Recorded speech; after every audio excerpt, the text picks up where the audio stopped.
Picture this. It's 500 BC. China is literally burning with war. Kingdoms are tearing each other apart. Everywhere you look, there are soldiers, bloodshed, and a ruthless hunger for power. But right in the middle of all this chaos stands one man. He doesn't have a sword in his hand. He doesn't command a massive army. But what he does have is an understanding of human nature so profound that it would go on to shape the minds of kings, generals, CEOs, and world leaders for the next 2,500 years. His name was Sun Tzu, and his book is The Art of War. Now, at first glance, this looks like a manual about combat, but it's not. It's actually a book about understanding yourself before you even try to defeat an opponent. And that's exactly where our story starts today. Think about it. If you were sent into battle right now, what's the biggest mistake you could make? Not having enough soldiers? Lacking weapons? Running out of money? Sun Tzu says no. The biggest mistake you can make is fighting without understanding why or how you're fighting. And honestly, this is the exact same trap people fall into every single day. We choose a career without thinking. We start a business without understanding the market. We make massive life decisions completely unprepared. And then we sit around wondering why everything fell apart. What this book teaches us is that most battles are not won on the battlefield. They are won or lost long before the first punch is thrown. They are won in the preparation, in the mindset, in the strategy.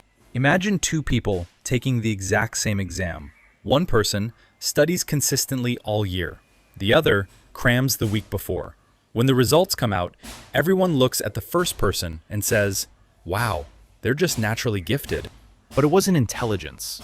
It was preparation. That is Sun Tzu's entire point. Society looks at the victory, but they completely ignore the preparation that built it. There is a fundamental difference between an average person and a master. The average person reacts. The master anticipates. The average person waits for a problem to hit them in the face, while the master is already prepared for it. And this principle applies to literally everything.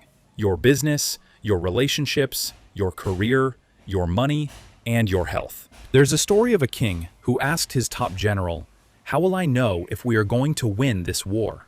The general looked at him and said, "When the war is already won, before it even begins."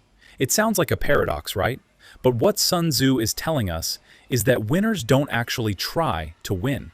They create a set of conditions where losing becomes almost impossible. This is why elite athletes spend thousands of hours in empty gyms. It's why brilliant entrepreneurs obsess over market research. It's why great leaders listen far more than they speak. They fight less in the arena because they've already won in the preparation. When most of us chase a goal, our entire focus is locked on the outcome. We want the promotion. We want the money. We want success. But Sun Tzu flips this entirely. Stop focusing on the outcome and start focusing on your position. Right positioning naturally produces the right results. Bad positioning produces bad results. It's that simple. People want the fruit, but they refuse to water the roots. They want the win, but they won't build the strategy. That's exactly where losing begins. If you really read it, The Art of War isn't a book about violence. It's a masterclass in self-control. Sun Tzu repeats one core truth over and over. If you don't understand yourself, you will never understand anyone else. If you can't control your own emotions, you have absolutely zero chance of controlling your circumstances. If you are the kind of person who reacts to every little annoyance, you will always be a puppet on someone else's string. This is why the most dangerous person in the room is usually the quietest. They don't make decisions rooted in anger. They don't move out of fear. They don't let their ego drive the car. They watch. They understand. They wait. And then they make their move. Because true power isn't about striking the hardest.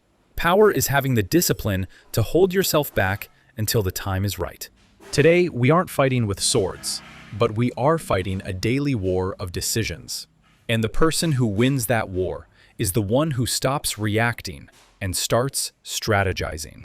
If you know the enemy and know yourself, you need not fear the result of 100 battles.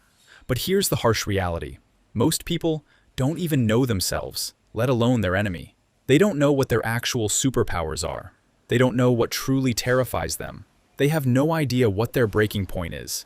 And when you don't know who you are, the world will very easily tell you who to be and control you in the process. This is the root of our worst patterns.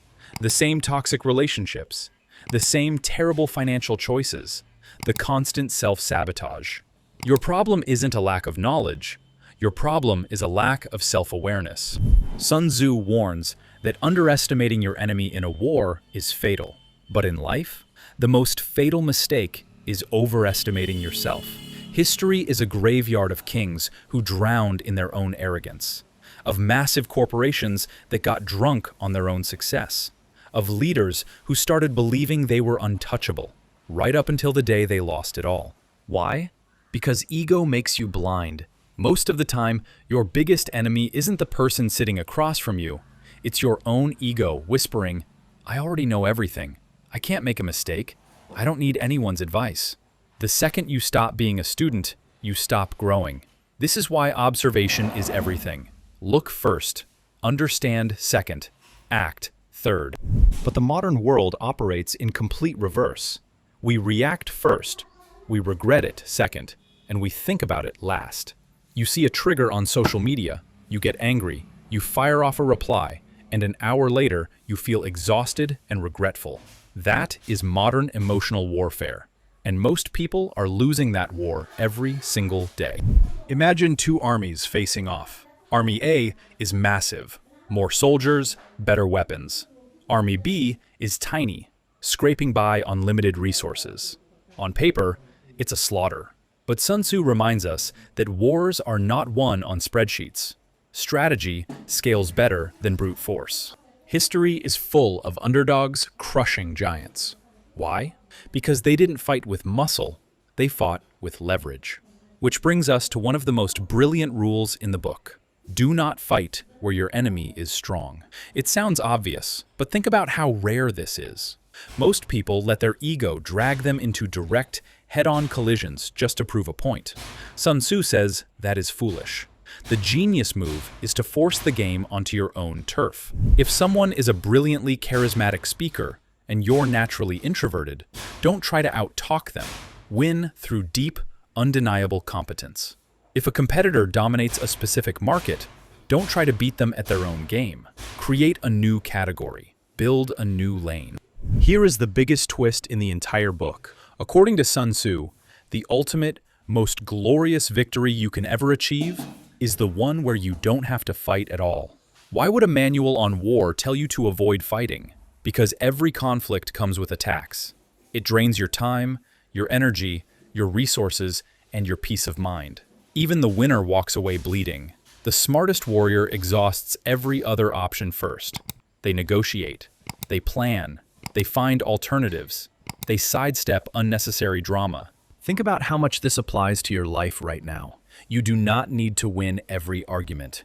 You do not need to respond to every critic. You do not need to engage with every provocation. Sometimes, the most powerful move you can make is refusing to play the game altogether. Weak people feel the need to fight every battle. Strong people selectively choose theirs. And that single choice dictates the entire trajectory of their lives. There's a concept that serves as the heartbeat of this entire philosophy: timing. The difference between a massive win and a painful loss usually isn't talent, it's timing. Imagine a farmer planting a seed. If he goes out the next morning, digs up the dirt, and yells at the seed for not being a tree yet, what happens? He kills it. But if he gives it water, protects it, and just exercises a little patience, that seed does the work for him. Most people don't fail because they are weak. They fail because they are impatient. They can't handle the waiting phase, so they launch the product too early. They quit the habit too soon. They force a relationship that needs time to breathe. And in their rush to the finish line, they completely destroy their own leverage. Listen closely to this. The world is full of hardworking people. The world is full of incredibly smart people. But the world is starved of patient people. Patience is the ultimate hidden advantage. When everyone else is panicking, the calm person is processing. When everyone else is reacting, they are observing. And when everyone else is exhausted from running in circles, the patient person strikes with perfect precision. To survive the waiting, you have to master adaptability. Sun Tzu tells us to look at water. Water doesn't have a rigid shape. You pour it into a cup, it becomes the cup. But don't mistake that flexibility for weakness. Given enough time, water will carve right through solid rock. Do not be rigid, be fluid. Life is constantly shifting. Markets pivot, relationships evolve, technology disrupts, and the rules change. The people and companies who say, "But we've always done it this way," are the ones who quietly fade into irrelevance. They had the money and the power, but they lacked the flexibility. Finally, we arrive at deception. It's the most misunderstood concept in the book. When Sun Tzu talks about deception, he doesn't mean being a liar or a fraud. He means protecting your playbook. Why? Because a predictable person is an easily controlled person. If everyone knows exactly how you're going to react in every single scenario, you have zero leverage. This is why highly effective people are often very quiet about their next moves. They don't announce every plan. They don't broadcast every goal for validation. They just put their heads down and do the work. And when the results arrive, the world is forced to pay attention. When you step back and look at the art of war, you realize it was never about winning wars. It's a manual on how to avoid them. Every argument, every distraction, and every unnecessary conflict steals your most valuable asset. And no, your most valuable asset isn't your money, it's your attention. The person who controls their attention controls their reality. Society tells us that victory comes from aggression and force. Sun Tzu tells us that victory comes from understanding. Understanding yourself, understanding human nature, understanding the environment, and most importantly, understanding timing. The greatest warrior isn't the one who wins every fight. The greatest warrior is the one who rarely has to fight at all. They use intelligence over anger, strategy over reaction, patience over panic. They build themselves up so much that the circumstances of life no longer feel like enemies. Because at the end of the day, your biggest battle is never against the world. It is against your own fear, your own ego, your own impatience, and your own illusions. And the exact moment you win that battle is the moment you become truly unstoppable.